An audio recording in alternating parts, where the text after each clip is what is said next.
अस्सलाम वालेकुम नाज़रीन, मैं हूं अरसान खोगर। आप देख रहे हैं प्रोग्राम प्ले फील्ड। आज से सीरीज़ का आगाज़। बाबर आजम के लिए एक बार फिर कप्तानी की कमान संभालना कोई एजाज़ से कम नहीं होगा। बाबर आजम के लिए इस वक्त बड़े बड़े रिकॉर्ड्स उनके आगे पड़े हैं। एरन फिंच का रिकॉर्ड टूटने जा रहा है और कप्तानों के रिकॉर्ड टूटने जा रहे हैं। विनिंग स्ट्रीक सबसे ज़्यादा T20 के कप्तान की और सबसे ज़्यादा T20 मैचेस की कप्तानी करने का रिकॉर्ड उनके नाम होने जा रहा है।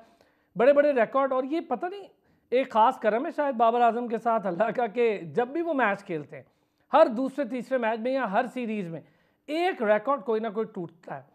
10,000 रन बहुत बड़ी बात है कि बड़े बड़े प्लेयर्स जो रिकॉर्ड बनाना चाहते हैं वो रिकॉर्ड बाबर आजम की झोली में उनकी मेहनत के सिले में आ रहे हैं। और शायद हम ये कहें कि बाबर आजम पाकिस्तान की वो लीडिंग बैटर या लीडिंग क्रिकेटर हैं, जो आइकॉन है इस वक्त पाकिस्तान क्रिकेट का, तो ये गलत नहीं होगा। बाबर आजम की कप्तानी में आधी कप्तानी में काकूल का कैंप और पूरी कप्तानी में अब सीरीज़ और वर्ल्ड कप होने जा रहा है। मोहम्मद आमिर, इमाद वसीम की वापसी, पाकिस्तान की क्रिकेट के बदलते हुए खदोखाल, इस पर भी बात करेंगे।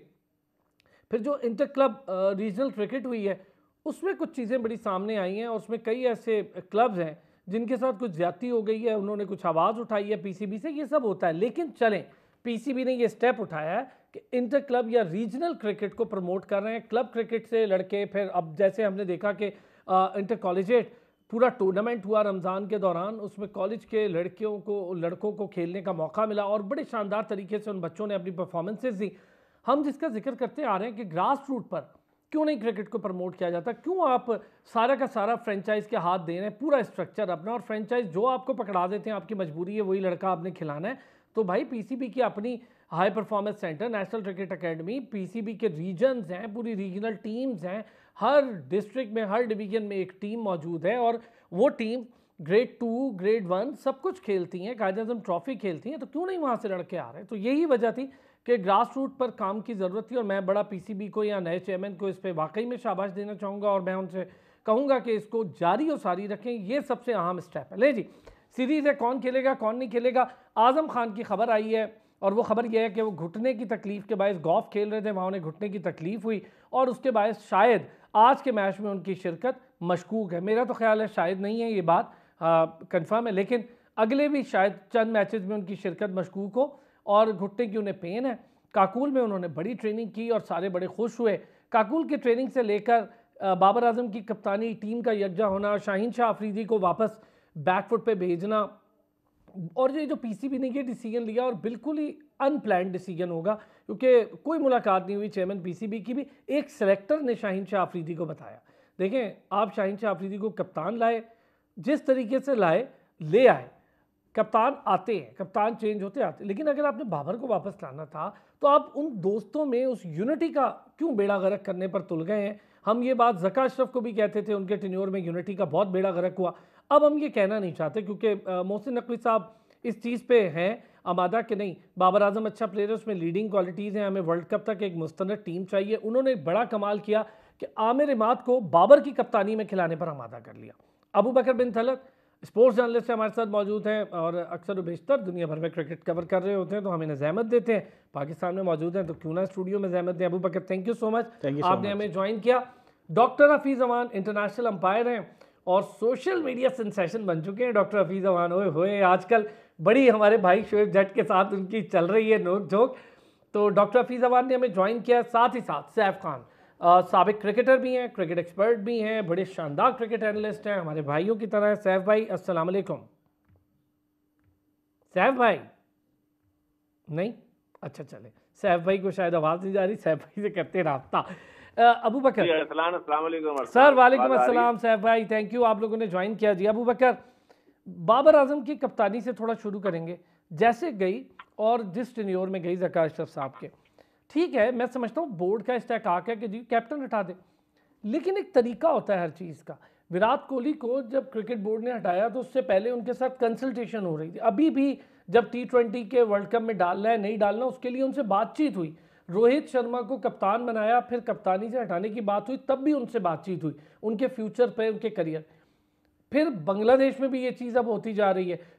सिवाय पाकिस्तान के, श्रीलंका के, ये चंद बोर्ड्स हैं जो कप्तानी लाते भी ऐसे ही हैं और हटाते भी ऐसे हैं। उसमें साउथ अफ्रीका भी है, साउथ अफ्रीका भी यही करता है। लेकिन हमारे यहाँ ये सिस्टम पुराना है, इन सारों से तगड़ा है, पुराना है। हम वर्ल्ड चैंपियन है T20 के, वर्ल्ड कप के, हम टेस्ट की नंबर 1 टीम रहे, चैंपियंस ट्रॉफी के विनर हैं, हर तरह की ट्रॉफी हमारे पास।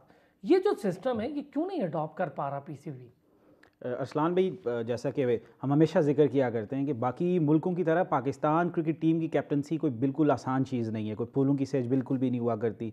एक कंट्रोवर्शियल किस्म की एक सीट होती है कि आपको आइदर साइड में आप अच्छा परफॉर्म कर रहे हैं, उसके बावजूद भी आपको क्रिटिसिज्म फेस करना पड़ सकता है। कंट्रोवर्शियल वाला वर्ड बहुत कंट्रोवर्शियल किस्म की रहती है। देखें, आपने जैसा कि इंट्रो में बोला कि ये चेयरमैन का या पाकिस्तान क्रिकेट बोर्ड का प्रोग्रेटिव है बिल्कुल कि वो कप्तान लगा भी सकते हैं और हटा भी सकते हैं, लेकिन जो क्वेश्चन मार्क है कि बेशक स्टैट्स वाइज अगर आपको कोई इशू था कि बाबर आजम की कैप्टनसी में फ्लॉज हैं, बाबर आजम की कैप्टनसी में बहुत ज़्यादा कोई इश्यूज़ हैं, तो आप कंसल्टेंसी के साथ आप वे फॉरवर्ड फ्यूचर की अप्रोच को सामने रखते हुए बाबर आजम को लूप इन करते हुए उसके बाद आप एक प्लान बनाते हैं और उसके बाद एग्जीक्यूट करते हैं। मेथड के ऊपर हम सवाल उठाते हैं हमेशा कि जिस टाइम पे उनको हटाया गया और जिस तरीके से उनको हटाया गया वो पाकिस्तान क्रिकेट के लिए ठीक नहीं था। देखिए, बाबर आजम पाकिस्तान के आइकॉन प्लेयर हैं, इसमें कोई शक व शोबे की बात नहीं होनी चाहिए, लेकिन जब आप कहते हैं कि बाबर आजम को पाकिस्तान क्रिकेट टीम का कप्तान बना दिया गया है तो इसका मतलब है वो हमारी नेशनल साइड को रिप्रेजेंट कर रहे हैं, वो पाकिस्तान के कप्तान हैं, तो वो सेल्फ रिस्पेक्ट या वो रिस्पेक्ट ड्यू जो है और उसके बाद जो तरीकाकार अडॉप्ट करना चाहिए वो उसी सोच के साथ सामने रखना चाहिए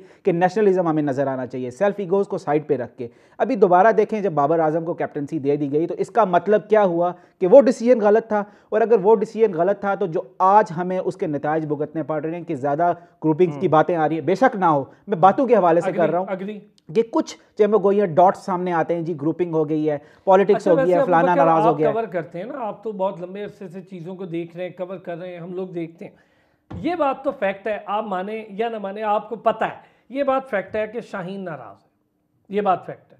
शाहीन नाराज, उसका बनता भी है नाराज होना, क्योंकि अच्छा इससे होगा क्या, ये कसूर बाबर का नहीं है भाई, कप्तानी लेना शाहीन का कसूर नहीं था, कप्तानी लेना बाबर का भी कसूर नहीं है, लेकिन तरीकाकार इतना गलत अपनाते हैं कि दो दोस्तों के बीच में लड़ाई करा देते हैं। देखिए अरसलान भाई, एक नेचुरल सा प्रोसेस है, एक नेचुरल एलिमेंट है कि शाहीन की जगह कोई भी होता हमें ये सच एडमिट करना चाहिए, उसका ये रिएक्शन होना था। उसका रीज़न ये है कि जैसे हम कह रहे हैं कि बाबर आजम को जिस तरीके से हटाया गया वो गलत था, जिस तरीके से उसी तरह शाहीन शाह अफरीदी को हटाया गया वो भी बिल्कुल गलत था। आप एक डिसरिस्पेक्ट शो कर रहे हैं अगले प्लेयर के सामने कि 2 माह पहले हमने आपको कैप्टनसी दी, आखिर ऐसा 2 माह में क्या हो गया, आपके पास कोई जस्टिफिकेशन नहीं है, इसमें कोई दो राय नहीं हो सकती। आप जब किसी बहुत बड़ी पोस्ट में होते हैं तो आपको अनपॉपुलर डिसीजंस करने पड़ते हैं जो शायद बहुत पॉपुलर तो ना हो, लेकिन वो उस टीम के या मुल्क के फायदे में जरूर होंगे। मैंने कल बाबर आजम को प्रेस कॉन्फ्रेंस में लाइव विटनेस किया, मुझे वो पहले से बहुत ज्यादा कंपोज्ड और बिल्कुल काम नजर आए, और स्पेशली बहुत ज्यादा क्रिटिसिज्म देखने में आ रहा था। उस हवाले से क्वेश्चंस भी किए गए शाहीन अफरीदी के हवाले से, तो उसमें बाबर आजम का कहना था कि हम पहले भी भाई थे और आज भी भाई हैं, और साथ ही एक और चीज उन्होंने ऐड ऑन की कि ये पॉसिबल नहीं है कि कोई भी मुश्किल टाइम है तो हम दोनों साथ ना खड़े हों। तो उन्होंने अपना एक मैसेज तो एक कन्वे किया है। अब देखते हैं कि शाहीन शाह अफरीदी और बाबर आजम के दरमियान अगर कोई क्रैक जरूर मौजूद है तो हम पाकिस्तान की बेटरमेंट के लिए ये उम्मीद रखते हैं कि वो जल्द से जल्द जो है ना वो बेहतरी की तरफ हो जाए। बहुत अच्छे। डॉक्टर साहब क्या कहते हैं जी? सर ये मतलब ये बड़ी जाती सी और सती सी नहीं हम गुफ्तगू कर रहे माजरत के साथ, नहीं कर रहे, नहीं डॉक्टर साहब सुने, डॉक्टर साहब सुने, बिल्कुल नहीं कर रहे। उसकी वजह यह है कि ये वो गुफ्तगू है जो हर जगह हो रही है, ये वो सवालात हैं जो हर जगह उठाए जा रहे हैं, इसलिए कर रहे हैं। सर मेरा माजरत के साथ क्रिकेट एक बहुत बड़ा एलिमेंट है और बहुत, बल्कि हमारा तो ब्रेड एंड बटर भी है, और साथ साथ पूरी क्रिकेट पूरी जो नेशन है उसका ओढ़ना बिछोना ही क्रिकेट है, और तो एंटरटेनमेंट हमारे यहाँ रह को नहीं गई। तो उसके बाद अगर हम देखें, आपने कहा कि वो बन गए कप्तान, उनको बनाना गलती थी या नहीं थी, दुरुस्त कर दिया गया। गलती को दुरुस्त करना मेरे ख्याल में ज्यादा बेहतर होता है बजाय इसके गलती को दूसरी गलती से के साथ रिप्लेस किया जाए। अब बाकी अबू बकर साहब के एहतराम के साथ बहुत बिल्कुल उन्होंने ठीक कहा, इन तक खबरें पहुंची है जो कि ज्यादा कवर करते हैं, करीब से देखते हैं चीजों को, ऐसा होगा। लेकिन यहाँ हमारी वही जो पहले हम बात करते रहते हैं अक्सर औकात के ग्रूमिंग का मसला आ रहा है कि हम इस चीज को इतनी छोटे लेवल पे लेके चले गए हैं कि अब वो उसके साथ नाराज है। भाई किस बात की नाराजगी, ये क्रिकेट है भाई, कल आपको दी गई थी कप्तानी, आज उनको दे दी गई कप्तानी।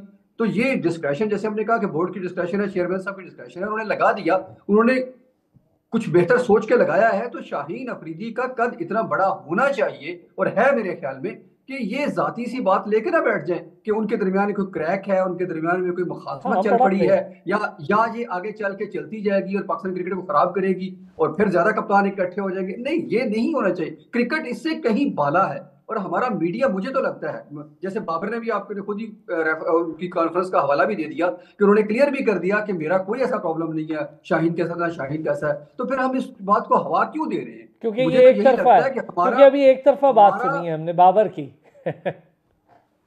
नहीं, मेरा ख्याल है कि हमारा मसला यही है, हमारे से मुराद पूरा मीडिया का मसला यही है कि हम कुछ कंट्रोवर्सीज को हवा देते रहेंगे तो शायद रोजी रोटी चलती रहे। उससे कहीं बाला बाला होकर हमें सोचने की जरूरत है कि शाहीन भी उसी टीम का मेंबर है, बाबर भी उसी टीम का मेंबर है, जिस तरह बाकी सारे, जिस तरह शादाब भी है, रिजवान भी है। प्रॉब्लम यहाँ पे ये आ रहा है कि जब मीडिया ग्रुप्स, जैसे आपने शुरू में इंट्रो में कहा था कि फ्रेंचाइज अब प्लेयरों को पुश करके आगे टीम में लेके जा रहे हैं, फ्रेंचाइजी जितने भी हैं सारे के सारे, वो मीडिया ग्रुप्स अपने अपने जब प्लेयरों को सपोर्ट करेंगे तो वो इस कंट्रोवर्सी को भी हवा देंगे कि हाँ भाई ठीक है, हम आपके पीछे खड़े हैं, हम आपके पीछे खड़े हैं, इस लॉबी के पीछे खड़े हैं। फिर वो इंटरव्यू लेने भी घरों में पहुंच जाते हैं कि जी आपके दामाद हैं, आप इंटरव्यू में बताएं, आपके बेटे हैं, आप उनके जैसे बाबर के फादर आ गए इस सारी कंट्रोवर्सी के अंदर, तो उनको उनका कोई काम नहीं है। मतलब वो फादर है, वो घर पे रहे, जो जितना मर्जी अपने बेटे को वो क्रिटिसाइज करें या उसको नसीहत करें, उसको बेहतरी ठीक के है, लिए ठीक बताएं, है। सब कुछ ठीक है। मैं इस बट पे ना, इस उनका पे काम थोड़ी सी नहीं है बात डॉक्टर साहब, क्रिकेट के इस अंदर पे एक दो दखल। चीजें और कुछ ऐड अप करना चाहते हैं मैं जल्दी से, सिर्फ फिर मैं सैफ एक बार असलान भाई डॉक्टर साहब की इजाज़त से ऐड ऑन करना चाहूँगा। देखिए शाहीन शाह अफरीदी का जो शायद हम टिल्ट कर गए हैं इस बात को, बेसिकली उनका बाबर आजम के साथ कोई ग्रज नहीं है। शाहीन शाह अफरीदी का जो क्वेश्चन है जो वो रेज उन्होंने बोर्ड किया के भी ऑफ साथ द रिकॉर्ड, वो बोर्ड के हवाले से है बिल्कुल। कि देखिए उस कमेटी में भी वहाब रियाज मौजूद थे जिन्होंने शाहीन शाह अफरीदी को मनवाया कि बाबर आजम की कैप्टनसी में फ्लॉज हैं, आप अच्छे कप्तान हैं। तो आज भी उस कमेटी में वहाब रियाज मौजूद हैं जिन्होंने जाके उनको कहा कि आपकी कैप्टनसी अच्छी नहीं है, वहाब जो है ना बाबर आजम अच्छे उम्मीदवार हैं। बहुत सिर्फ ये क्वेश्चन मार्क है। बहुत अच्छे सैफ भाई। सर यही चीज ठीक है, डॉक्टर साहब सही कह रहे हैं कि क्रिकेट गेम है और गेम प्लेयर से बड़ी होती है, प्लेयर उस गेम का हिस्सा होता है, गेम उस प्लेयर का हिस्सा नहीं होती। तो ये बात सही है, लेकिन हमारे यहाँ थोड़ा उलट भी रहा है ना। हमने तो इससे पहले कुरान पे हल्फ उठाते भी देखे, हमने इससे पहले बहुत कुछ देखा, 92 की ग्रुपिंग देखी, इमरान खान के होते हुए ग्रुपिंग थी, तो बाकी क्या बाकियों की बात करनी, तो हमने बहुत कुछ देखा। जी बिल्कुल अरसलान आपने सही कहा। ग्रुप बंदी तो हमेशा से रही है पाकिस्तान क्रिकेट में, तो चाहे वो इंटरनेशनल टीम हो, चाहे वो हमारी बड़ी टीम हो या लोकल टीम हो, डोमेस्टिक टीम हो, क्लब क्रिकेट हो, हमारा कल्चर में है ग्रुप बंदी वगैरह। लेकिन जब बात अब टीम की आती है ना, नेशनल पाकिस्तान के लिए आप रिप्रेजेंट कर रहे होते हैं, तो पहले प्रायोरिटी आपकी पाकिस्तान होती है। कोई सी भी टीम आप खेल रहे हो, प्रायोरिटी पाकिस्तान होती है। वसीम अकरम जैसे कप्तान थे, ग्रुप बंदी थी, मियां साहब थे, रिवाइवरी हुई इनके खिलाफ, और सलीम मलिक हटे, जो रमीज राजा बने, मतलब कितने सारे कप्तान 90s के दौर में इमरान खान के बाद चेंज हुए। तो ये प्लेस पावर रहती है, ग्रुप बंदी रहती है, लॉबिंग, लाइकिंग डिसलाइकिंग हमेशा से रहा है। काफी सारे प्लेयर्स जो हैं वो उसके हेड चढ़ जाते हैं, उनके कैरियर खत्म हो जाते हैं, बहुत से लोगों के कैरियर बन जाते हैं। तो ये तो हमारी रिवायत चली आई है। लेकिन अभी रिसेंट जो चीजें चल रही हैं बाबर आजम के हवाले से, शाहीन शाह अफरीदी के हवाले से, तो इसमें यह है कि पहले मैं तो ये सिर्फ इतना सी बात कहूंगा कि जब बाबर आजम कप्तान थे तो उनको हटाया जिस तरह से गया और शाहीन शाह अफरीदी को लेकर आया गया, तो वो भी एक गलत फैसला था पीसीबी का। और जब हटा दिया आपने बाबर को और जब ये शाहीन आ गए, अब शाहीन को हटा के फिर बाबर को एकदम से बना देना, ये भी शायद कोई मुनासिब फैसला नहीं होगा। बिल्कुल ठीक बात है, यही तो मसला है सैफ भाई, यही तो मसला है बोर्ड का।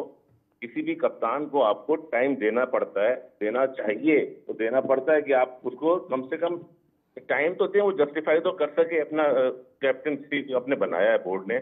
एक प्लेयर का खुद का फैसला थोड़ी होता है, ये तो पीसीबी का फैसला होता है कि किसको कप्तान बना रहा है। फिर कमेटी ने रिकमेंड किया, उसको बनाया, लेकिन आपने सडनली आप चेंज कर देते हैं, फिर दूसरा कप्तान लाते हैं।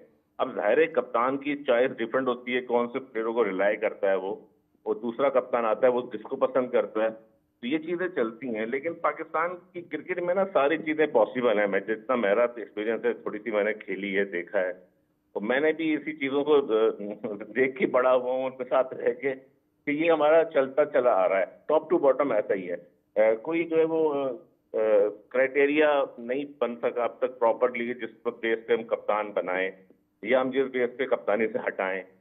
आपको यार पसंद आपकी आता ये है। बात से मैं एग्री हूँ सैफ भाई, क्राइटेरिया जैसा ऑस्ट्रेलिया में है वहाँ कप्तान ऐसे आता है पता ही नहीं चलता, हम समझते हैं वो बनेगा, हम समझते हैं वो बने, वो अच्छे प्लेयर को छोड़कर कप्तानी की स्किल्स कप्तान देखकर कप्तान बना देते हैं। मतलब एरन फिंच से ज़्यादा स्किल्ड प्लेयर पड़े हुए थे, लेकिन एरन फिंच की कैप्टनसी स्किल्स उन्हें नजर आई, उन्होंने उसको कैप्टन बनाया और उसके साथ स्टिक किया। पैट कमिंस उसको वनडे का कप्तान बना के भेज दिया, हम कहते थे यार टेस्ट की कप्तानी कर रहा है बस ठीक है, ये किधर वनडे का कप्तान बना, वर्ल्ड कप जितवा कर आ गया। वापस आते हैं ब्रेक से, ज़रा बात करेंगे बोर्ड के सिस्टम्स पर, डोमेस्टिक पर, आने वाली पीएसएल पर। अब 10वां सीज़न है, लास्ट सीज़न होगा उस सारे मुआहदे का, उस सारी फ्रेंचाइज के मुआहदे का जो 10 साल चल रही हैं, इसके बाद नए मुआहदे, नई शक्ल आनी है और ख़ास तौर पर ब्रॉडकास्टिंग के हवाले से इसके स्पैन को बड़ा करने की बहुत बात हो रही है। फिर चैम्पियंस ट्रॉफी इंडिया आए ना आए, चैम्पियंस ट्रॉफी अब होगी, इस पर बात करेंगे एक ब्रेक के बाद। वेलकम बैक जी। और बड़ी ही मज़े की गुफ्तगू चल रही थी कैप्टनसी इशूज़ को लेकर, बोर्ड के इशूज़ को लेकर, फिर डोमेस्टिक क्रिकेट। अच्छा, क्लब क्रिकेट हुई अभी, सैफ भाई, डॉक्टर हफीज़ साहब और अबू बकर हैं साथ। अबू बकर, क्लब क्रिकेट शुरू हुई, इंटर क्लब और रीजन के मैचेस शुरू हुए, बहुत अच्छा स्टेप है। कुछ बेज़ाब्तियाँ होती हैं, वो हर जगह होती हैं। कराची में 2013 के क्लब्स बगैर स्क्रूटनी के खेल गए और सारे खेल गए। हैदराबाद के लिए थोड़ा सा ये हुआ कि स्क्रूटनी के बाद क्लब्स खेले तो काफ़ी सारे फिल्टर हो गए, तो वो ये शिकायत कर रहे हैं कि यार उनके तो बहुत सारे क्लब खिला दिए, इधर के बहुत कम क्लब खेल गए। लेकिन ये होता है, पर चले कम अज़ कम इस पे खुश हों कि यार काम शुरू हुआ है, अब इसके साथ मैकेनिज्म भी बन ही जाएगा। अरसान बिल्कुल ठीक कह रहे हैं आप, बहुत ज़्यादा फ्लॉज लूप होल्स तो मौजूद है, लेकिन यहाँ क्रेडिट देना चाहेंगे नई एडमिनिस्ट्रेशन को, पीसीबी की जो है, कि रमज़ान में इंटर कॉलेज जो एक टूर्नामेंट था वो उन्होंने ऑर्गेनाइज़ करवाया बड़े अरसे के बाद। दिस शोज़ कि वो ग्रास रूट लेवल पे फोकस अपना करना चाहते हैं, प्रायोरिटी देना चाहते हैं जो हमारी बेसिक क्रिकेट है, क्योंकि जब तक ये तगड़ी नहीं होगी तो आपको इंटरनेशनल क्रिकेट में प्रोडक्ट्स या बड़े बड़े प्लेयर्स आपको नहीं मिल पाएंगे।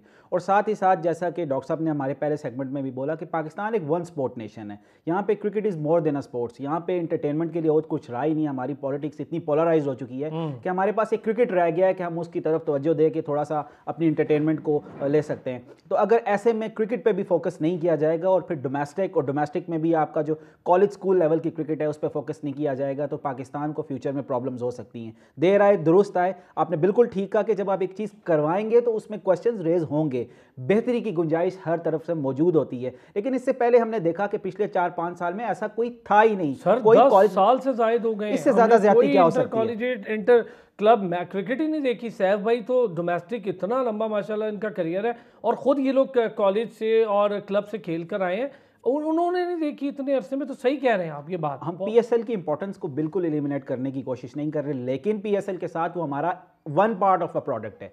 पीएसएल हमारी एक प्रोडक्ट है, लेकिन उससे भी ज़्यादा इंपॉर्टेंट है पाकिस्तान का डोमेस्टिक क्रिकेट और पाकिस्तान की जो कॉलेज क्रिकेट है। आपको एक स्ट्रक्चर को री एम्फेसाइज करके दोबारा उसमें चेंजिंग लानी होंगी, जो बेहतरी की गुंजाइश है उनको एड्रेस करना होगा और तब जाके आपको पीएसएल में साथ साथ ऐड करके पाकिस्तान की क्रिकेट की जो टीम है वो बेहतर की तरफ हो सकती है। ए टीम है, अंडर 16, 13। चीज़ अबू बकर ऐड करें, फिर वही बात मैं बाकियों से भी करूँ। फ्रेंचाइज क्रिकेट हावी और गलबा पाती जा रही थी, हमारी डोमेस्टिक क्रिकेट कहीं पीछे रह गई। मुझे बताएं, जो हमारे डोमेस्टिक क्रिकेट के परफॉर्मर्स थे वो रिटायर हो रहे हैं। कामरान गुलाम, उसने हिस्ट्री क्रिएट कर दी, सबसे ज़्यादा रन कर, एक मैच नहीं मिला उसको, बैठा रह गया। T20 का प्लेयर जो पीएसएल में खेलता है वो टेस्ट की नज़र भी हो रहा है और सब चीज़ें वो उसको मिल रही हैं। तो पीएसएल 1 मंथ की गेम है और बाकी जो 11 महीने की गेम है हमारी वो डोमेस्टिक क्रिकेट है। तो डोमेस्टिक और ये जो क्रिकेट थी जूनियर लेवल, ये बड़ी पीछे होती जा रही थी। असलान ये सिर्फ पाकिस्तान का डायलमा नहीं है, अगर हम देखें अनफॉर्चुनेटली आईसीसी के हवाले से भी अगर देखा जाए तो ओडीआई क्रिकेट इतनी श्रिंक हो गई है। हालांकि इंटरनेशनल क्रिकेट है, वाइट बॉल क्रिकेट की सबसे बड़ी ब्रांड एम्बेसडर हुआ करती थी T20 से पहले, वो सिर्फ वर्ल्ड कप के साल में अब बिल्कुल लिमिट होकर रह गई है। बिल्कुल ऐसे में ऐसे लग रहा है कि जो बाकी भी जितने दीगर ममालिक हैं और इवन आईसीसी भी इस चीज़ को इंडोर्स कर रही है कि ये जो फ्रेंचाइज क्रिकेट है इसमें जो कि पैसा, इन्वेस्टमेंट, इंटरटेनमेंट और फाइनेंशियल मॉडल इतना ज़्यादा इन्वॉल्व हो गया कि वो उसको प्रायोरिटी दे रही है। उसका जो असर है वो आहिस्ता आहिस्ता नीचे भी असर दिखता हुआ नज़र आ रहा है।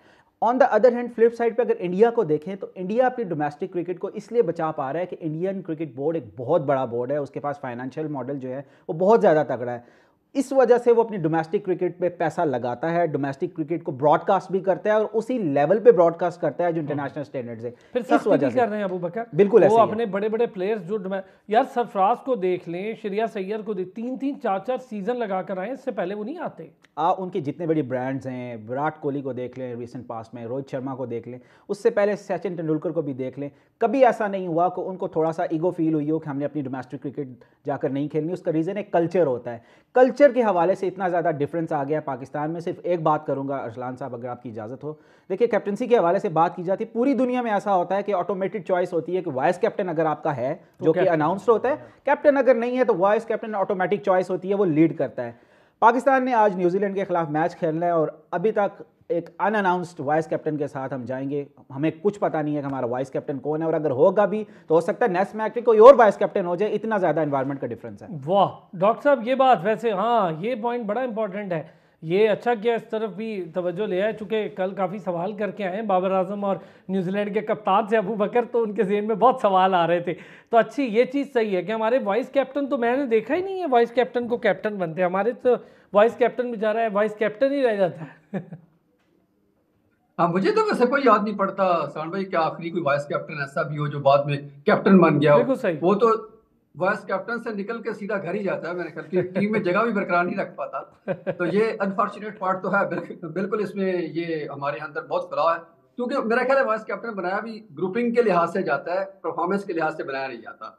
उसके अंदर वो स्किल्स नहीं देखी जाती। जैसे आपने फ्रेंचाइज क्रिकेट की बात की, तो अब जब हम फ्रेंचाइज क्रिकेट से उठा के प्लेयर्स को लेके आएंगे, वो जो डोमेस्टिक की बात कर रहे थे अबू बकर भाई भी, तो उसमें प्रॉब्लम यही आ रहा है असलम भाई कि जब डोमेस्टिक से एक लड़का आ रहा है, अभी मिसाल ले लेते हैं कि हसीबुल्ला डोमेस्टिक से आ रहा है, मुसलसल आ रहा है, खेलता हुआ आ रहा है, 43 की एवरेज है, परफॉर्म करके आया हुआ है, प्रोसेस से आया हुआ है, लेकिन फ्रेंचाइज क्रिकेट उसको जगह नहीं दे रही, पाकिस्तान क्रिकेट उसको जगह नहीं दे रही। जब रिजवान आगे बैठा था, सरफराज के बाद रिजवान ने जब जगह ली, तो रिजवान के पीछे हमने हसीबुल्ला को नहीं लगाया, बल्कि उस लाइन में हमने दरमियान में कहीं से पकड़ के आके मोहम्मद हारिस को लगा दिया, आज उसको भी बाहर कर दिया। आजम खान, फिर उसके बाद हमने आजम खान को फिट कर दिया, फिर अब हमने उस्मान खान को फिट कर दिया। तो यानी कि वो दरमियान का गैप है ना, जो हसीबुल्लाह के लिए बढ़ते से बढ़ता जा रहा है।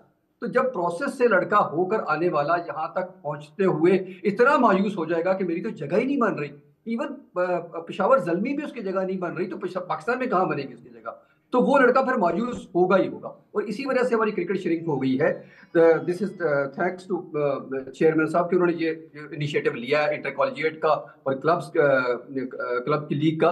This is very good. इसी से देखिए ना, हमारे पास प्रोडक्ट कहाँ से आती है, दिस इज द प्रॉब्लम ना। प्रोडक्ट तो सारी आ रही है क्लब क्रिकेट से, और क्लब क्रिकेट को हम लिफ्ट नहीं करवा रहे। इंटर कॉलेजिएट से आ रही है, प्रोसेस से आ रही है ना, स्लो स्लो स्लो एक लड़का खेलता हुआ आ रहा है, वो जब किसी लेवल पर पहुंचता है तो वो गुम हो जाता है।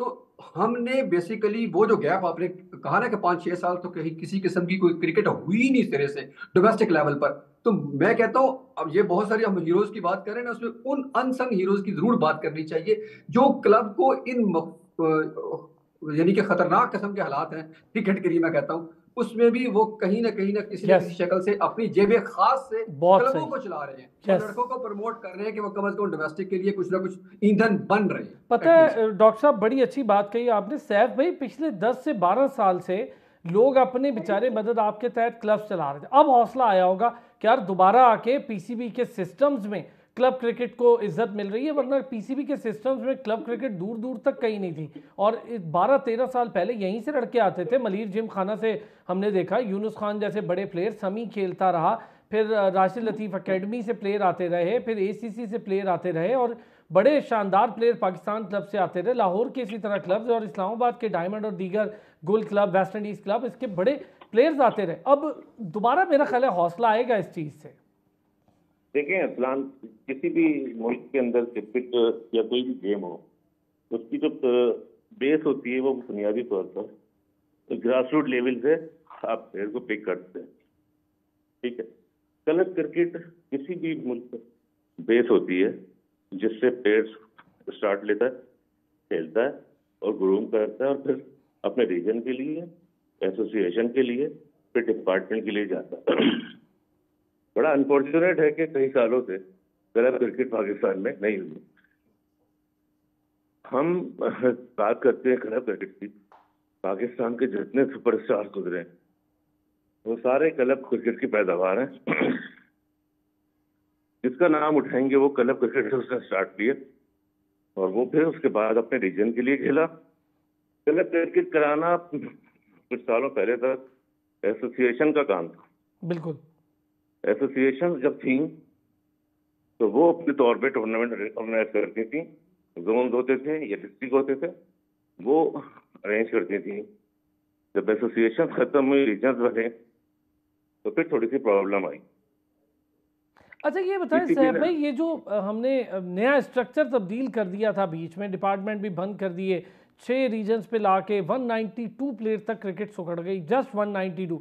पाकिस्तान में डोमेस्टिक लेवल के जो क्रिकेटर्स खेल के बाहर अंदर बैठे होते हैं वो 9 से 10 हज़ार उनकी तादाद है, हम 192 पे ले आए, तो इससे पहुंचा नुकसान। सबसे देखें वो जो पीरियड था, वो जो सिस्टम आया, वो तो डिजास्टर था, वो तो तबाही था। वो तो चाहते थे कि लिमिटेड क्रिकेटर्स क्रिकेट खेलें और वही जो खेलें जो उस काबिल हों, या मतलब जो कि सर्किल में इतने ऊपर हों वही लड़के खेलें। ऐसा कहीं नहीं होता, जितनी क्रिकेट ज्यादा होगी उतना टैलेंट निकल कर आएगा। ठीक है, आप डिपार्टमेंट, हम उन कंट्रीज में, हमारा मुल्क उन कंट्रीज में आता है जहाँ फाइनेंशियल मामलात हैं, जहाँ प्लेयर्स को पैसे बहुत कम मिलते हैं। डिपार्टमेंट जो थे वो प्लेयर्स को सपोर्ट करते थे, जॉब देते थे, जिसकी वजह से उनकी किचन चलता था, घर चलता था। बाकी प्लेयर जो थे वो 4-5 महीने सीजन इंग्लैंड जाते थे लीग खेलने, तो वो सरवाइव करते थे। फिर जब फर्स्ट क्लास की आपने टीमें कम कर दी, प्लेयर्स महदूद कर दिए, तो लड़कों ने फिर बाहर जाना शुरू करा, बाहर सेटलमेंट अपनी करी। आपको पता होगा कितना लड़का अमेरिका मूव हुआ, बहुत ज्यादा, समी असलम बाकी सारे चले गए, और कितना लड़का दीगर मुल्कों में जाके खेल रहा है। यूएई, मुझे पता है यूएई में बहुत लड़का पाकिस्तानी खेल रहा है। सही, उस्मान भी चला गया था ना, उस्मान को हमने क्या खेलने ही नहीं दिया, बेचारे को चला गया था। अब आप बताएं ना, हमारे सामने मिसालें मौजूद हैं, ना कि हमें अपनी क्रिकेट को या दीगर स्पोर्ट्स को प्रमोट करना चाहिए था।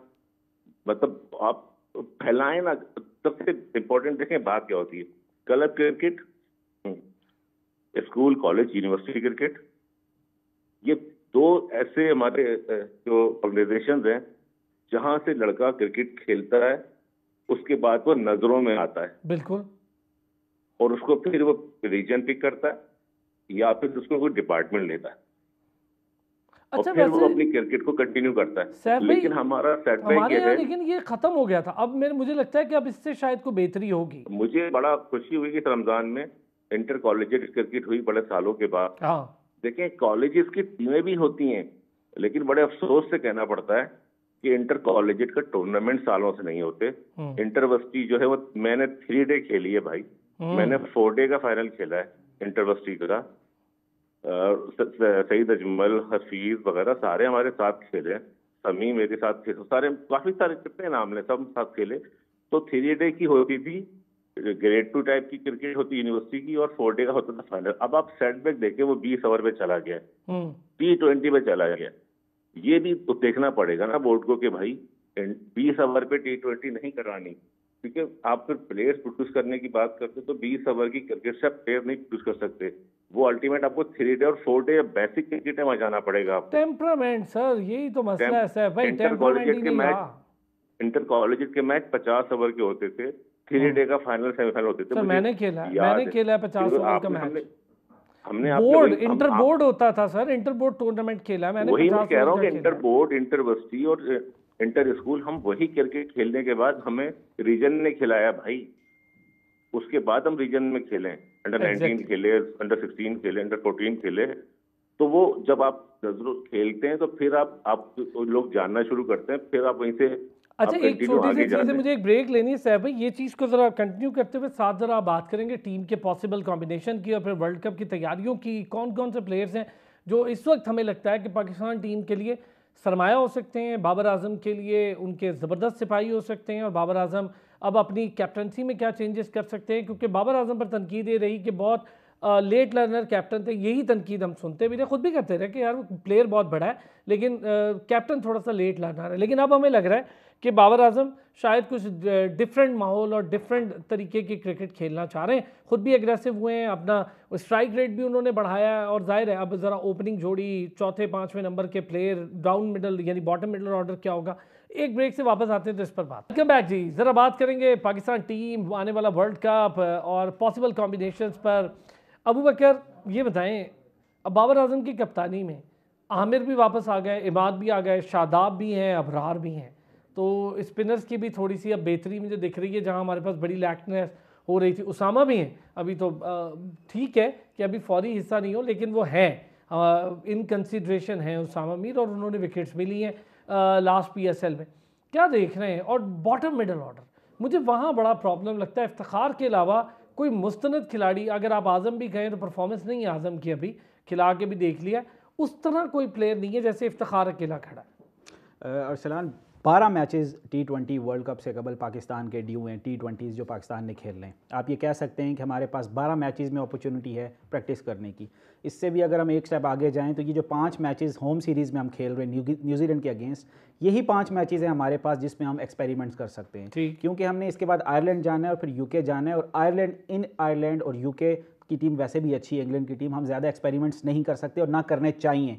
एटलीस्ट 2 सीरीज़ में मतलब हम पहले सेटल्ड टीम के साथ जाएं ताकि हमें अपने फ्लॉज का पता चल जाए और अपने प्रोज एंड कॉन्स को हम साथ लेकर उनमें कवर अप कर सकें। बाबर आजम ने भी कुछ ऐसा ही प्रेस कॉन्फ्रेंस में अपना कहा कि ये जो न्यूजीलैंड के अगेंस्ट सीरीज़ है इसमें हम ओपनिंग पेयर्स समेत बहुत सारे एक्सपेरिमेंट्स करने जा रहे हैं, और उन्होंने इस तरफ भी इशारा किया कि बाबर आजम खुद भी रेस्ट कर सकते हैं। अगर महमूद ने जैसा कहा, जी बिल्कुल बाबर आजम खुद भी रेस्ट कर सकते हैं इस सीरीज़ में, और मैं ये समझता हूँ शायद एक आध मैच से ज़्यादा वो रेस्ट नहीं करेंगे, हार्डली एक आध मैच में उनको रेस्ट कराया जाएगा और ऑटोमेटिकली पता चल जाएगा। अरसलान, जो मेरा और आपका क्वेश्चन भी है कि वाइस कैप्टन कौन है, अगर उस मैच में जो कैप्टनसी करेगा डेफिनेटली वो वाइस कैप्टन भी उसी को रखा जाएगा। इशारा दे दें रिजवान का, देखें रिजवान अगर खुद ये एक्सेप्ट कर लें कि उनको वाइस कैप्टनसी एक्सेप्ट है तो उससे ज़्यादा बेहतर चॉइस कोई भी नहीं है, और बोर्ड की भी ये प्रायोरिटी है कि मोहम्मद रिजवान को वाइस कैप्टन बनाया जाए। उसने कैप्टन्स के हाल देख लिए ना अबू बकर, तो वो थोड़ा सा बैकफुट पे है। देखिए, एक लिहाज से रिजवान इस वजह से भी अच्छी चॉइस है कि रिजवान किसी किस्म की कंट्रोवर्सी में शामिल नहीं है, किसी किस्म की ग्रुपिंग का हिस्सा इस सेंस में नहीं है कि रिजवान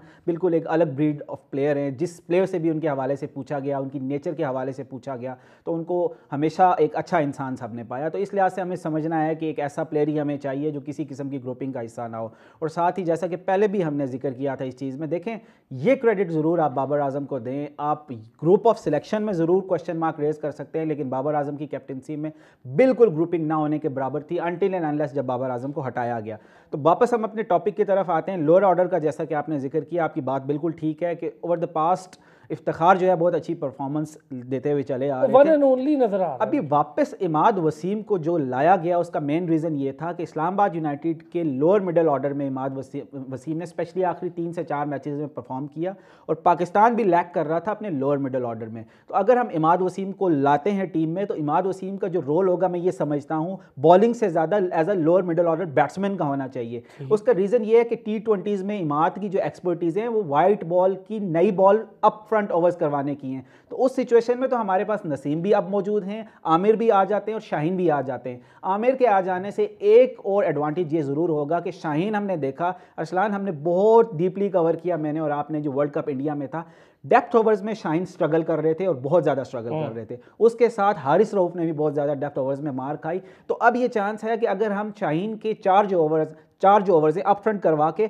आमिर को मौका दें, क्योंकि आमिर डेप्थ ओवर्स में बहुत अच्छी बॉलिंग करवाते हैं, और साथ इमाद वसीम भी ऐड ऑन करेंगे, वो 2 ओवर पहले भी करवा सकते हैं, मिडिल ओवर्स में भी करवा सकते हैं। लेकिन स्टिल आई बिलीव कि इमाद का जो रोल है इफ्तिखार के साथ, वो बैटिंग में as a lower middle order होना चाहिए। यार बड़ा अच्छा आपने बात कही कि इसमें ये हो सकता है कि आमिर के साथ नसीम को आखिरी ओवर्स में इंक्लूड किया जा सकता है और शाहीन को शुरू के ओवर्स में ख़त्म करवा के जिसकी जो एक्सपर्टीज़ है उसका फ़ायदा उठाया जाए। सैफ में क्या कहते हैं पॉसिबल कॉम्बिनेशन? चले पहले बॉलिंग पे बात कर लेते हैं। देखें, मोहम्मद आमिर का और इमाद वसीम का आना मैं समझता हूँ खुशाइन है। तो जिस तरह अपने ये का थे उनको सब टीम में बाहर कर दिया गया। थोड़ी सी एक दो इनिंग्स, एक दो मैचेस की परफॉर्मेंस, एक दो सीरीज अगर खराब चली जाए तो रेस्ट कराया जाता है, टीम से मुल्क के लिए ड्रॉप करती है। दोनों क्योंकि दुनिया के तमाम लीग को खेलते हैं, T20 की और अच्छे T20 के अच्छे प्लेयर्स में, अच्छे बॉलिंग में शुमार किए जाते हैं, तो इनका पाकिस्तान टीम में आना, जिस तरह की फॉर्म में ये हैं, PSL खेले, तो डेफिनेटली पाकिस्तान को फायदा होगा। मैं समझता हूँ कि आमिर जिस तरह से बॉलिंग करता है उसका दुनिया में एक प्रेशर है, स्पेशली इंडिया के ऊपर भी और दुनिया की बड़ी टीमों पर, क्योंकि वो दोनों तरफ गेंद करता है और बड़ा एक्सपीरियंस बॉलर है। इमाद वसीम बहुत अच्छा लेग स्पिनर है। इमाद वसीम के आने से थोड़ा सा आपको ओपनिंग में भी हो जाता है कि वो बॉल कर सकता है, वो करता रहा है, और एक बैटिंग ऑलराउंडर आपको मिल जाएगा नीचे, जो कि हम लैप्स कर रहे थे कि नीचे से हम रन नहीं हो रहे थे ऑलराउंडर में। तो मैं समझता हूँ कि दोनों का आना फिर शाइन होगा, और मोहम्मद आमिर और नसीम शाह का जो कॉम्बिनेशन होगा, और अगर हम शादाब खान के साथ जाते हैं, इसके साथ इमाद के साथ, तो एक बहुत अच्छी बॉलिंग आपका अटैक इस वर्ल्ड कप के अंदर नजर आएगा और बहुत इससे इफेक्टिव होगा पाकिस्तान क्रिकेट के लिए। अच्छा, जो सैफ भाई हम एक्सपेक्ट कर रहे थे नवाज से, वो एक्सपेक्टेशंस बड़े लंबे अरसे से कोई ऐसा मैच विनर प्लेयर वो है नहीं। एक वन ऑफ नवाज मैच खेलते हैं, लेकिन उसने मायूस भी किया लंबा अरसा। वो कमी पूरी करेंगे जो एक्सपेक्टेशन नवाज से थी, वो इमाद पूरी कर देंगे?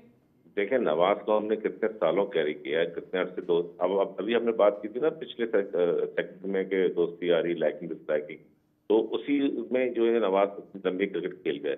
राना फहीम, अशरफ की मिसाल है, ये लोग इस तरह से लंबी खेले ना, टीम के साथ कैरी किया, टीम के साथ रहे, और परफॉर्मेंस आपके सामने है जब हम बात कर रहे हैं। तो डेफिनेटली जो प्लेयर्स आएंगे तो उनको उस पर फर्क पड़ेगा, क्योंकि नवाज उस तरह परफॉर्म नहीं कर सके जिस तरह से हम एक्सपेक्ट कर रहे थे उससे। और हमने उसको काफी सारे मैचेस खिलाए, लेकिन जब आप इतने मैचेस खेलने के बाद भी मैच विनर ना बन सकें तो आप जस्टिफाई नहीं करते कि आप कंटिन्यू करें पाकिस्तान टीम के साथ।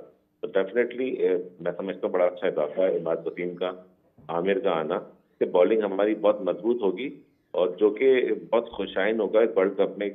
इस कॉम्बिनेशन के साथ जाना, आपको ऑप्शंस मिल जाएंगे। बाबर आजम को थोड़ा सा शोल्डर इजी हो जाएगा, तो उसके पास बहुत ऑप्शन होंगे। तो डेफिनेटली इसको एक अच्छी टीम बनाने में बहुत फायदा होगा। और मैं समझता हूँ अगर जिन्होंने कीपर की बात की, उस्मान आए हैं, उस्मान ने बहुत बड़ा सेक्रीफाइस किया है, और उसको देखें बहुत रिगार्ड करना चाहिए कि एक लड़के ने अपना बहुत पैसा, कोई एक दौर में जब आप सब कमर्शलिज्म का दौर है, हर कोई पैसा के लिए चाहता है, तो वो उस लड़के ने इतना पैसा छोड़ने के बाद वो पैन भी हुआ, और वो पाकिस्तान का हरा जो है ब्लेजर पहनने के लिए और एक अपने तारा सजाने के लिए सीने पे उसने बहुत सेक्रीफाइस किया। तो बिल्कुल सही बात है, ये बात सही है। उस्मान की रिस्पेक्ट बिल्कुल बनती है, रिस्पेक्ट बिल्कुल करनी चाहिए, और उसके उसको पास प्रॉपर ऑप्शन था मौका सैफ भाई। अगर वो यूएई से खेल लेता तो उसके पास ऑप्शन था, किसी ने मतलब किसी टीम के मैनेजर ने उससे रब्ता भी किया था आईपीएल से कि हम चाह रहे हैं कि आपको अगले टीम में डालें और ड्राफ्टिंग में, उसका वाकई मौका उसका बन जाता, तो वो उससे बहुत बड़ा सेक्रीफाइस किया। उसको सेक्रीफाइस, उसको रिगार्ड देना चाहिए कि उसने अपने सीने पर तारा सजाने के लिए इतना सब कुछ पैसा और अपना सब कुछ छोड़ा। तो हेड्स ऑफ तो पाबंदी भी लगी, पाबंदी भी लगी, लेकिन उसने फर्स्ट में पाकिस्तान के लिए सोचा। तो ऐसे लड़के को जब उसने इतना सेक्रीफाइस करके आया तो उसको प्रॉपर मौका देना चाहिए, उसको पूरा मौका देना चाहिए। क्या कहते हैं डॉक्टर साहब, डॉक्टर हफीज साहब? सर पॉसिबल कॉम्बिनेशन, हमारी बॉलिंग भी अच्छी स्ट्रेंथ आ गई, लोअर मिडिल ऑर्डर पर मैं स्टिल ये हूँ कि अभी इंटरनेशनल में इमाद वसीम की जो लोअर मिडिल ऑर्डर पर परफॉर्मेंसेज हैं वो 18-17 के एवरेज है, और वहाँ पर इतनी चाहिए होती है, खैर, लेकिन उसके बावजूद क्वेश्चन मार्क है। मतलब मैच विनर्स में हमारे पास अगर हम देखें, इफ्तिखार के अलावा उस जगह पर कोई नहीं, आजम भी नहीं है। मिडिल ऑर्डर से शुरू कर लेते हैं फखर जमान के बाद, तो उसके बाद उस्मान खान का डेफिनेटली जिक्र कर रहे थे, वो तो डिजर्व करते हैं, उनको आना भी चाहिए, उनको वापस लेके आए तो डेफिनेटली उनकी जगह बन रही है। उसके बाद इफ्तिखार हैं जो एस्टेब्लिश्ड मिडिल ऑर्डर में हैं और खेल रहे हैं, और मुसलसल हमें फतूहात से भी कर रहे हैं, मुल्तान की तरफ से भी अच्छा खेले हैं, मतलब उनकी तो मतलब कोई शक नहीं कि उनकी स्पॉट पकी है। उसके बाद जिसका इस वक्त मेरा ख्याल जरूरत है पाकिस्तान को, और वर्ल्ड कप के लिए भी उसको शामिल करना चाहिए मेरे ख्याल में लेटर ऑन, इस सीरीज बड़ी अच्छी होगी उसके लिए, वो है इरफान नियाजी। इरफान नियाजी को मस्ट इंक्लूड करना चाहिए इस सीरीज के लिए। मैं तो कहता हूँ उस प्लेयर को सारे मैच दे देने चाहिए, क्योंकि उसने सिर्फ बैट के साथ परफॉर्म नहीं किया कराची की तरफ से, बल्कि उसने फील्ड में भी बहुत अच्छा। अगर पूरी पीएसएल में अगर एक नाम लिया जाए फील्डिंग में तो वाहिद इरफान नियाजी है। तो मेरा ख्याल है उसको तो 100% रखना चाहिए। सो उस्मान, इफ्तिखार, और उसके बाद आते हैं इरफान नियाजी। मेरी तो ये पिक है 3। उसके बाद आते हैं शादाब, और शादाब के बाद है 3 फास्ट बॉलर। तो मेरी पिक में इमाद वसीम नहीं है।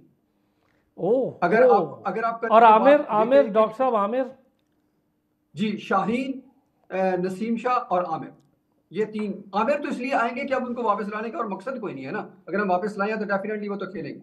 तो फिर इमाद को भी तो वापस लाए, इमाद भी तो खेलेंगे। इमाद को वापस लाने की खैर वजूहात ठीक है, आप उनकी परफॉर्मेंस उतनी ज्यादा बड़ी नहीं है, ठीक है 3 मैचेस में पीएसएल का परफॉर्मेंस है, लेकिन आपने जैसे खुद ही कहा कि 17-18 की एवरेज है, ठीक है, he is on a special day he is like a kind of winner, लेकिन वो ऐसा बहरहाल नहीं है जिसके लिए किसी एक पूरे प्लेयर को सेक्रीफाइस किया जा सके। जहां तक रही बाल की, वो बॉल से ज्यादा बेहतर हैं, नो डाउट वो बहुत है, लेकिन वो कमी आप 2 ओवर इफ्तिखार कर सकते हैं और 2 ओवर ऊपर से साइम अयूब कर सकते हैं, तो वो 4 ओवर पूरे हो जाएंगे, तो उसकी जरूरत नहीं है। शादाब 4 ओवर करते हैं, 3 नीचे से पूरे करते हैं, तो हमारे पास ऑप्शंस पूरी है बॉलिंग की। तो इमाद वसीम फिलहाल मेरी टीम में तो फिट नहीं होते। अबू बकर, अच्छा इरफान नियाजी, क्यों इरफान नियाजी की इतनी बात हो रही है? अच्छा प्लेयर है, बहुत सही खेले और कराची में वो काफ़ी देर तक बेचारा टिका रहा, उसके पास तो टीम नहीं थी, जैसी वो टीम थी कराची किंग्स वो तो समझ से बाहर, लेकिन इरफान ने उसमें चंद परफॉर्मेंसेज अच्छी थी, लड़के ने मेहनत की, फील्डर बहुत अच्छा है, फर्स्ट क्लास अभी भी यार, सिर्फ 2 खेले हुए हैं, 189 रन हैं उसके, 17 उसके T20 मैचेस हैं, लिस्ट ए में 9 मैचेस हैं, कोई बहुत लंबा चौड़ा करियर उसका अभी नहीं है, लेकिन मतलब ऐसा क्या है कि हम समझते हैं कि लोअर मिडिल ऑर्डर पे हमें उसकी ज़रूरत पड़ सकती? देखिए अरसलान भाई, विद ड्यू रिस्पेक्ट डॉक्टर साहब से थोड़ा सा एक पोर्शन से मैं इख्तलाफ करना चाहूँगा। डेफिनेटली इसमें कोई शक नहीं है कि इरफान खान नियाज़ी पाकिस्तान का एक फ्यूचर प्रॉस्पेक्ट हैं, पोटेंशली बहुत तगड़े हैं, बहुत अच्छा उन्होंने PSL में स्पेशली फील्डिंग में बहुत स्पार्क शो किया, और शायद अगर ये बात कही जाए तो बिल्कुल गलत ना होगी कि PSL के one of the best fielders थे वो। लेकिन जब आप वर्ल्ड कप में जा रहे होते हैं तो बहुत ज़्यादा एक्सपेरिमेंट्स नहीं कर सकते। अगर आप कंपैरिजन करें head to head Irfan Khan Niazi का और इमाद वसीम का, तो इमाद को डेफिनेटली प्रायोरिटी मिलनी चाहिए और मिलेगी भी, कि देखिए सेंट्रल कॉन्ट्रैक्ट में वो नहीं है। इमाद और आमिर को वापस लाने का मकसद सिर्फ वर्ल्ड कप टारगेट करना है, कोई बहुत ज़्यादा लॉन्ग टर्म में वो हमें खेलते हुए नजर नहीं आ रहा। वर्ल्ड कप के बाद उनका कोई कैरेक्टर और नहीं है। बिल्कुल ऐसे ही है, बिल्कुल ऐसे ही है। तो अगर जहाँ इरफान खान नियाज़ी की बात की जाए तो वर्ल्ड कप के बाद टीम्स तैयार की जाती हैं बड़े इवेंट्स के बाद, नेक्स्ट बड़े इवेंट को टारगेट करते हुए, बिल्कुल नेक्स्ट बड़े इवेंट को टारगेट करते हुए। तो वर्ल्ड कप में आप एक्सपेरिमेंट करके नहीं जा सकते। जो सेटल्ड बंदे हैं या ऑलरेडी टेस्टेड हैं उन्हीं को आप लेकर जाएंगे। आई हैव अ डाउट कि शायद Irfan Khan Niazi world cup squad में भी ना जगह बना सकेंगे, मेरी अपनी ओपिनियन है। इसका हरगिज़ ये मतलब नहीं कि वो प्लेयर अच्छे नहीं है, लेकिन अभी जो कॉम्बिनेशन बन रहा है, जो प्लेयर्स का लूप हमारे पास अवेलेबल है, जो बंच हमारे पास है, उसको सामने रखते हुए अगर तो टाई होता है इरफान खान नियाज़ी और इमाद वसीम में, तो सबको बेहतर पता है कि इरफान खान नियाज़ी को शायद प्रायोरिटी ना मिल सके। अच्छा, एक चीज़ और इसमें एडअप करें, फिर मैं ज़रा सैफ भाई से, साइम अयूब बड़ी अच्छी मेरा ख्याल है फाइंड हो गया अब साइम, एक तो विद बॉल भी और विद बैट तो वो है ही, उसको थोड़ा टाइम सीखने का मिलेगा, जब बाबर या रिजवान के साथ ओपन करेगा तो सीख जाएगा चीज़ों को। तो क्या कहते हैं बॉलिंग पर साइम ने भी बड़ा ज़बरदस्त पोटेंशियल शो किया। अबू बकर देखिए अरसलान भाई, फ्रेंचाइज क्रिकेट और इंटरनेशनल क्रिकेट में बड़ा डिफरेंस होता है, और स्पेशली ICC का इवेंट इंटरनेशनल क्रिकेट में भी। देखिए फ्रेंचाइज क्रिकेट में आप इस तरह के एक्सपेरिमेंट्स कर सकते हैं, तो जब आप इसको एक्सपेडाइट करने की कोशिश करेंगे इंटरनेशनल क्रिकेट में तो वो थोड़ा सा मुश्किल होगा। Exactly, it's too early to say. और एक और साथ चीज़ ऐड करना चाहूँ, देखिए एक बिल्कुल मिस्ट्री स्पिनर के तौर पे सामने आए थे, उस टाइम तक बॉलिंग नहीं करवाई थी साइम अयूब ने। अब टीम्स जो है ना बड़ा डाटा और एनालिसिस के ऊपर चलती हैं, अभी तक उन्होंने वर्क ऑन भी कर चुका होगा। अबरार बड़ा एक यूजफुल होगा और अबरार आपको वर्ल्ड कप खेलता भी दिखाई देगा। शादाब के लिए एक खतरे की घंटी अबरार हो सकता है। सैफ भाई क्या कहते हैं? देखें वर्ल्ड कप वेस्ट इंडीज में हो रहा है और अमेरिका में हो रहा है। अमेरिका में क्योंकि बिल्कुल एक पहली बार कोई बड़ा इवेंट होने जा रहा है, नई सॉइल, तो नई विकेट्स होगी और नई कंडीशन होगी। तो अगर उसमें वेस्ट इंडीज की हम देखते हैं, वेस्ट इंडीज नॉर्मली ज्यादातर उस तरह की विकेट नहीं है जैसे बाउंसी ट्रैक होते थे या वहाँ पर तेज विकेट होती थी। वहाँ पर स्पिनर्स का रोल होगा, और अगर स्पिनर्स का रोल होता है तो डेफिनेटली अबरार की जगह बनती है और उसमें अबरार एक इफेक्टिव रोल प्ले कर सकते हैं। इमाद वसीम की बात की, बिल्कुल इमाद वसीम को जगह बनती है इसमें। अबरार को इमाद वसीम और शताब खान, ये 3 में से 2 बॉलर्स खेलते हैं। तो मुझे लगता है अबरार और इमाद वसीम को एज हासिल हो सकता है, क्योंकि अबरार थोड़ा सा डिफरेंट स्टाइल है, हमें लेग स्पिनर से ज्यादा एक डिफरेंट मिस्ट्री बॉलर। सपोर्टिंग में हमें साइम अयूब और इफ्तिखार की भी सपोर्ट हासिल हो सकती है T20 में। Sir thank you so much. Saif भाई बहुत शुक्रिया। डॉक्टर हफीज अवान साहब thank you so much. Abu Bakar bin Talat साहब थैंक यू सो मच हमारे साथ मौजूद रहे। कल फिर होती है आपसे मुलाकात, देखते हैं आज के मैच के बाद क्या रिजल्ट सामने आते हैं और क्या क्या चेंजेस इस सीरीज में होती है, इस पर हम बात करते रहेंगे। कल फिर होती है मुलाकात।